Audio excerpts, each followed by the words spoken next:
பிரியமானவர்களே, தேவனுடைய அளவற்ற கிருபையினாலும் இரக்கத்தினாலும் அவருடைய காருண்யத்தினாலும் அனுதினமும் ஆவியானவரோடு என்ற இந்த நிகழ்ச்சியை உங்கள் ஆசீர்வாதத்துக்காக மிகுந்த பிரயாசப்பட்டு நாங்கள் நடத்தி கொண்டு வருகிறோம். இந்த பிரயாசத்தின் பலன் நிச்சயமா நல்லதாகத்தான் இருக்கும்.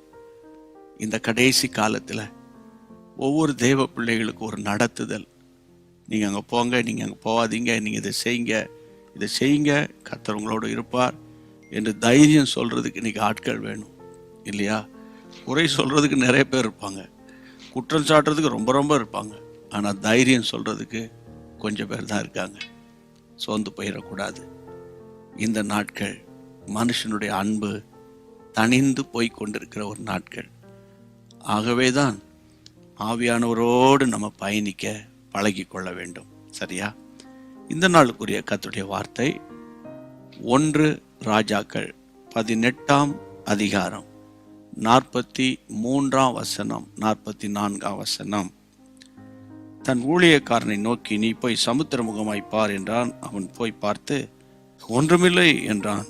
நீ இன்னும் 7 தரம் போய் பார். 7ஆம் தரம் இவன், இதோ சமுத்திரத்திலிருந்து ஒரு மனுஷனுடைய உள்ளங்கை அத்தனை சிறிய மேகம் எழும்புகிறது என்றான். அப்பொழுது அவன், நீ போய் ஆகாப்பை நோக்கி, மழை உம்மை தடை செய்யாதபடிக்கு இரதத்தை பூட்டி போய்விடும் என்று சொல் என்றான். அன்பான தேவனுடைய பிள்ளைகளே, எலியா பெரிய தீர்க்கதரிசி. அவர் காதுல பயங்கரமான வறட்சியான காலத்துல ஒரு சத்தம் கேட்குது. அத 41 பெருமழையின் இரைச்சல் என் காதுல கேட்குது. சம்பந்தமே இல்லை, மழைக்கான அறிகுறியே இல்லை. பெருமழையின் இரைச்சல் சத்தம் கேட்குது. ஆகாப் ராஜாவை பார்த்து சொல், ரதத்தை பூட்டி சீக்கிரமா புறப்படுங்க, மழை உங்களை தடை பண்ணிடக்கூடாது. இன்னொரு பக்கம் தன்னுடைய உடன் ஊழியர், அவரும் ஊழியர் தான், அவரும் கர்த்தருடைய ஊழியர் தான், எலியாவுக்கு உடன் ஊழியர். வாசிக்கிறோம், நம்ம வாசித்தேன்ல நான். அது சொல்றா, நீ வேணா பாரு, சமுத்திர முகமாய் போய் பாரு, அங்கு மேகம் எழும்புகிறது. வேதம் சொல்லுகிறது, கர்த்தருடைய பிள்ளைகளே, வேதத்தில் வாசிக்கிறோம், ஒன்றுமே இல்லை. நீ என்ன சொல்றீங்க? மேகம் எழும்புது, என்னத்தை எழும்புது? ஒன்றும் எழும்பல. வந்து சொல்றான், திரும்பி போய் பார். ஐயா, போன முறை சொன்னேன், இப்பவும் சொல்றேன், ஒன்றும் இல்லை, திரும்பி போய் பார். இப்படியே போய் பாருன்னு சொல்லி அவன் இல்லைன்னு சொன்னான். எலியா விடலை. என்னதான் இருந்தாலும் ஒரு சீனியர்ல, மெச்சூரிட்டியான ஒரு மனுஷன் இல்லை.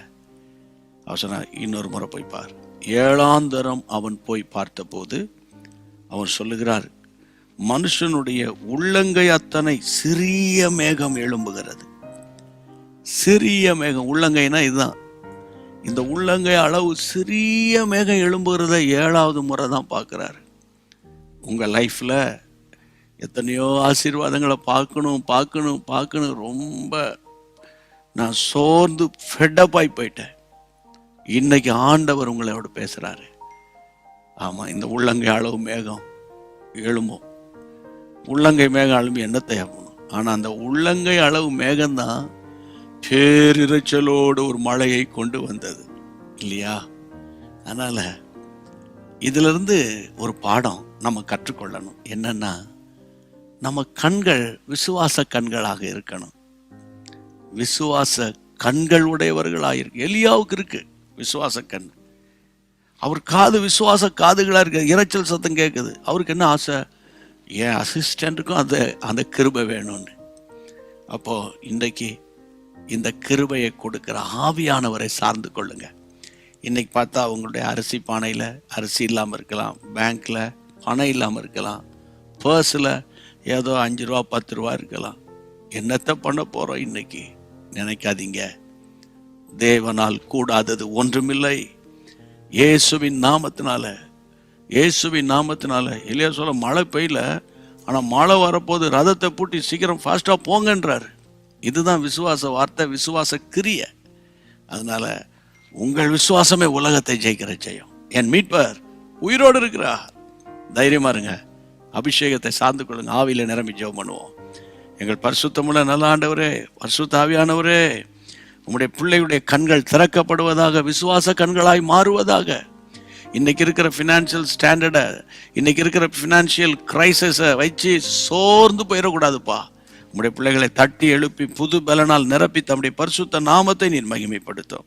படிப்பின் காரியம், வீட்டு காரியம், சரீரத்துக்கு அடுத்த காரியம், தொழிலுக்கு அடுத்த காரியம், ஊழியங்களுக்கு அடுத்த காரியம், எல்லாவற்றிலும் உடைய கிருபை இருக்கட்டும். தேவரீர் சகலத்தையும் அதினதின் காலத்தில் நேர்த்தியாய் செய்கிறவர், செய்து முடித்து நாமத்தை மகிமைப்படுத்தும். இயேசுவின் நாமத்தில் ஜெபிக்கிறோம் பிதாவே, ஆமென். எவ்வளவு சந்தோஷம். மற்றவங்களோட பகிர்ந்து கொள்ளுங்க. God bless you. மீண்டும் சந்திக்கலாம். அன்பான தேவனுடைய பிள்ளைகளே, இச்செய்தி உங்களுக்கு மிகுந்த ஆசீர்வாதமாக இருந்ததென்று நாங்கள் நம்புகிறோம். தொடர்ந்து எங்கள் செய்திகளை கேட்டு கர்த்தருக்குள் ஆசீர்வதிக்கப்பட ஜீசஸ் மீட்ஸ் மினிஸ்ட்ரீஸ் என்கிற எங்கள் யூடியூப் சேனலை சப்ஸ்கிரைப் செய்யுங்கள். மேலும் உங்கள் ஜெப உதவிக்கு எங்களோடு நீங்கள் தொடர்பு கொள்ள வேண்டிய தொலைபேசி எண் 9842252836 மற்றும் 7299546363. Email gpsrobinson@hotmail.com. கர்த்தர் உங்களை ஆசீர்வதிப்பாராக.